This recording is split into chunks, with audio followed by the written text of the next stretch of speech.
इसके बारे में जानते हैं। देखो गाइस, ये जो करंट अवेयरनेस सर्विस है, ये हमें नाम से ही पता चल रहा है। जैसे कि आज के युग में किसी भी क्षेत्र में अगर जो नए नए प्रयोग हो रहे हैं तथा उनके नए नए परिणाम निकल के सामने आते हैं, वो चाहे कोई भी क्षेत्र हो, शिक्षा, चिकित्सा, कोई भी क्षेत्र हो, जो नए नए प्रयोग किए जाते हैं तथा उनमें जो नयापन आता है, कोई भी किसी भी टाइप से जो नई सूचना होती है, उसके बारे में हमें जल्द से जल्द, शीघ्र अति शीघ्र जो उसकी अपडेट हमें मिलती है, तो उसे ही कहते हैं करंट अवेयरनेस सर्विस।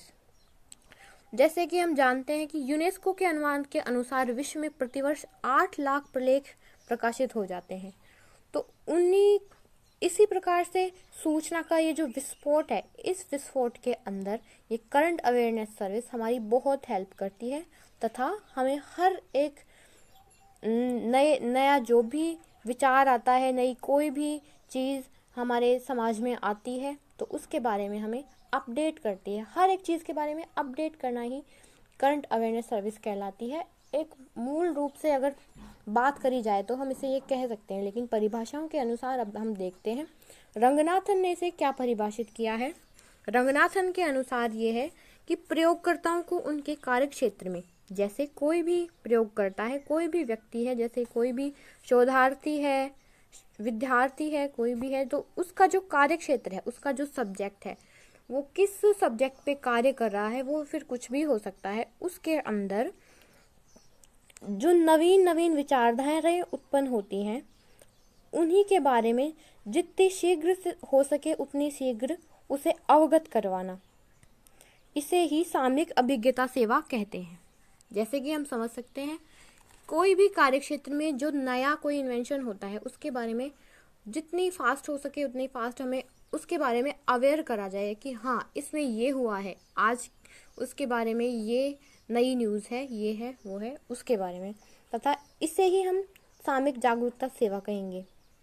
जैसे कि कोई भी एक निश्चित समय में जो लेख प्रकाशित होते हैं, जैसे कि प्रेजेंट में कोई भी लेख प्रकाशित हो रहे हैं, अलग अलग सब्जेक्ट के हैं, उन्हें इकट्ठा नहीं किया गया अभी तक, तो उनको एक सूचीबद्ध करके फिर उन्हें हमारे सामने उनको एक प्लेटफॉर्म तैयार करके फिर उनको पेश किया जाता है, तथा इसी को करंट अवेयरनेस सर्विस कहते हैं। अब हम बात करते हैं कैंप के अनुसार। कैंप एक व्यक्ति है जिन्होंने इसकी करंट अवेयरनेस सर्विस की ये जो परिभाषा दी है वो इस प्रकार है कि नवीनतम प्राप्त की जाने वाली एवं उपलब्ध प्रलेखों की समीक्षाओं की व्यवस्थापन पद्धति, जो किसी व्यक्ति विशेष या समूह की आवश्यकताओं के अनुकूल एवं उपयुक्त सामग्री एवं वस्तुओं का चयन तथा अभिलेखन करके जिनसे उन व्यक्तियों का समूह को सूचित किया जा सके, जिनकी आवश्यकताओं एवं अभिरुचि से वे संबंधित हों, को सामयिक अभिज्ञता सेवा कहते हैं। ये भी इसी प्रकार से अलग अलग वर्ड्स यूज करके इसी बात को समझाया गया है कि जो भी नवीनतम प्राप्त की जाने वाली उपलब्ध प्रलेखों की समीक्षाओं को, तथा जैसे कि पीरियोडिकल्स होती हैं, समसामयिकी होती हैं, इन्हें वो लोग वो समसामयिकी, वो पीरियोडिकल्स, कोई भी न्यूज़पेपर उनके लिए उपयोगी है जिस क्षेत्र में कोई व्यक्ति कार्य कर रहा है, तथा उनमें जो उसी विषय की अगर कोई नई खोज है तो वो उस व्यक्ति के लिए उपयोगी है।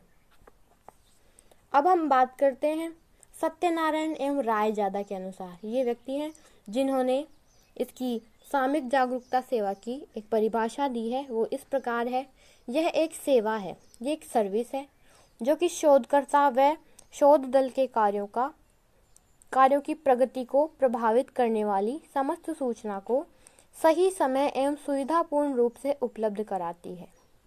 ये एक ऐसी सर्विस है जो किसी भी शोधार्थी के कोई एक जो शोध दल है उसकी की गई जो भी उसकी खोज है तथा उसके बारे में जो सूचना होती है उसको एक इजीली पेश करना, मतलब सुविधापूर्ण रूप से उपलब्ध कराती है। इसे ही हम करंट अवेयरनेस सर्विस कहेंगे। अब हम बात करेंगे करंट अवेयरनेस सर्विस की आवश्यकताएं और विशेषताएं। देखिए, जैसे पुस्तकालय विज्ञान के क्षेत्र में तो इसकी अत्यंत आवश्यकता है और उसी के बारे में हम पहले बात करेंगे कि पुस्तकालय विज्ञान में किस प्रकार से ये उपयोगी है। देखिए, जब करंट अवेयरनेस सर्विस है, इसकी परिभाषाएं अब हमने पढ़ी तो उसका एक शाब्दिक अर्थ निकल के सामने आता है कि जो भी नए नए इन्वेंशन होते हैं उनसे हमें अपडेट ये कराती है। जैसे कि अब छोटा सा उदाहरण हम लोग देखते हैं कि जैसे व्हाट्सएप पे किसी ने स्टेटस डाला तो हमारे पास नोटिफिकेशन आता है और उससे हमें पता चल जाता है कि हाँ, किसी ने स्टेटस डाला है। तो इसी प्रकार से हम किसी भी क्षेत्र के बारे में देख सकते हैं। जैसे कि टीवी पे न्यूज़ आती है, हर एक चैनल में होड़ लगी हुई होती है कि सबसे पहले इस न्यूज़ को कौन सा न्यूज़ चैनल दिखाएगा।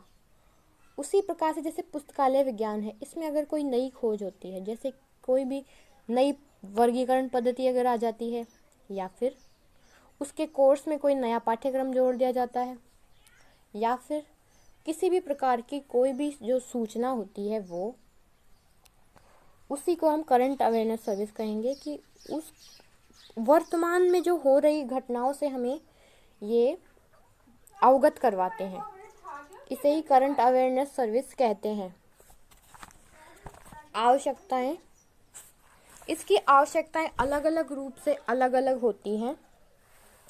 जैसे कि फर्स्ट है ग्रंथालय एवं प्रलेखन एवं सूचना केंद्रों में संग्रहित की गई नवीन सूचना सामग्री के उपयोग के कारण।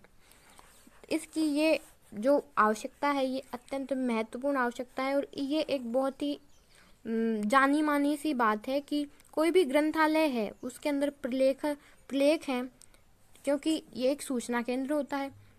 यहाँ पे प्रलेख होते ही हैं तथा इन्हें संग्रहित किया जाता है। प्रलेख संग्रहित किए हुए होते हैं तो वहाँ पे नवीनतम जो कोई भी जैसे पीरियोडिकल्स हैं, बुक्स हैं, किसी की जीवनी है, उनका वहाँ होना अत्यंत आवश्यक है। और जो पुस्तकालय में ये करंट अवेयरनेस सर्विस अगर ना हो तो हमें ये पता ही नहीं चल पाए कि प्रेजेंट में क्या क्या नई नई चीज़ें आ रही हैं, जिनका अध्ययन करना हमें अत्यंत आवश्यक है। जो दूसरी बात है वो इस प्रकार है कि उपयोगकर्ताओं की सूचना आवश्यकताओं की पूर्ति हेतु। ये एक नॉर्मल सी बात है, हमें भी पता है। कोई भी अगर सूचना है उसको पाठकों तक पहुंचाना इसका मेन मोटिव होता है। और अगर करंट अवेयरनेस सर्विस ना हो तो ये जो नई नई खोज होती हैं, नई नई जो भी चीज़ें हैं, कोई भी नई बात है, कोई नई सूचना है, तो इसके बारे में हमें पता नहीं चल सकता। अब थर्ड पॉइंट पे हम आते हैं। सूचना के प्रमुख साधन प्रलेखों के सार्थक उपयोग हेतु होते हैं। जैसे कि उपयोगकर्ताओं की जो आवश्यकताएं होती हैं उनकी पूर्ति हेतु भी ये अत्यंत आवश्यक है। जैसे कि पुस्तकालय में हर एक क्षेत्र का पाठक वहाँ पे जाता है तथा उन्हें अपने सब्जेक्ट की नई नई जो खोज होती हैं, नई नई जो बातें हैं, नई न्यूज़ है, उनके बारे में जानना उनको बहुत ही ज़रूरी होता है। इसीलिए करंट अवेयरनेस सर्विस उनसे उन्हें अवगत करवाती है।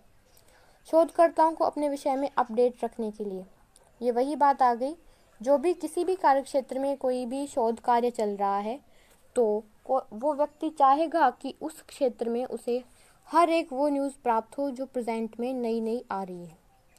उपयोगकर्ताओं को उनके विषय क्षेत्र की नवीन प्रगति से अवगत रखने के लिए, ये भी वही बात है। कोई भी कार्य क्षेत्र अगर है, कोई भी विषय है, कोई भी सब्जेक्ट है, उसके बारे में कोई अगर शोध कर रहा है तो वो यही चाहेगा कि उसे नई नई खोज, नए नए इन्वेंशन, उनके बारे में पता चले। अब हम बात करेंगे इसकी विशेषताएं, CAS यानी करंट अवेयरनेस सर्विस की विशेषताएं। इसकी जो प्रमुख विशेषता है वो इस प्रकार है कि इसकी जो पहली विशेषता है और सबसे महत्वपूर्ण है वो है इसकी स्पीड, मतलब इसकी जो गति है ना, वो इसकी महत्वपूर्ण विशेषता है कि क्योंकि किसी भी क्षेत्र में अगर कोई नयापन आता है, कोई भी नया इन्वेंशन होता है, तो वो ये करंट अवेयरनेस सर्विस शीघ्र उस व्यक्ति तक इसे पहुंचाती है जिसको इसकी आवश्यकता होती है, उस क्षेत्र में अगर कोई कार्य कर रहा है और उसी क्षेत्र की कोई नई अपडेट है तो वो उस उपयोगकर्ता तक पहुंचाती है। ये शीघ्रातिशीघ्र उसे नॉलेज प्रदान करती है। यह सेवा नवीन विकासों से उपयोगकर्ताओं को शीघ्र सजग रखने का प्रयास करती है तथा नवीन सूचना की खोज करके उपयोगकर्ता को अध्ययन में सरलता प्रदान करती है। इसे भी हम देख सकते हैं कि नवीन सूचना की खोज करके उपयोगकर्ता को अध्ययन में सरलता प्रदान करती है। इसे हम समझ सकते हैं आसानी से, क्योंकि जैसे अगर कोई व्यक्ति है वो कोई भी किसी भी चीज़ को, जैसे वो कोई लैपटॉप खरीदना चाहता है, तो हम पहले उसके बारे में सर्च करेंगे कि कौन सा लैपटॉप आपके लिए सही है, कौन सा नहीं है। तो इसके लिए हम क्या करेंगे, मोबाइल में इंटरनेट पे हम सर्च करेंगे और इंटरनेट पे हमें हर एक न्यू अपडेट मिल जाती है। तो प्रेजेंट में कौन सा लैपटॉप, किस कंपनी का लैपटॉप सबसे बेस्ट है, स्टूडेंट्स के लिए कौन सा बेस्ट है, बिजनेस के लिए कौन सा बेस्ट है, तो इसी को हम कहेंगे करंट अवेयरनेस सर्विस की सबसे बड़ी विशेषता। अब हम देखते हैं सामयिक अभिज्ञता सेवा प्रायः मुद्रित होती है। ये लिखे हुए फॉर्म में होती है, रिटन फॉर्म में होती है तथा जिसमें सामयिक नवीन व नवसृजित सूचना को उसके उपयोगकर्ताओं के संपर्क में लाने के लिए प्रयास किए जाते हैं।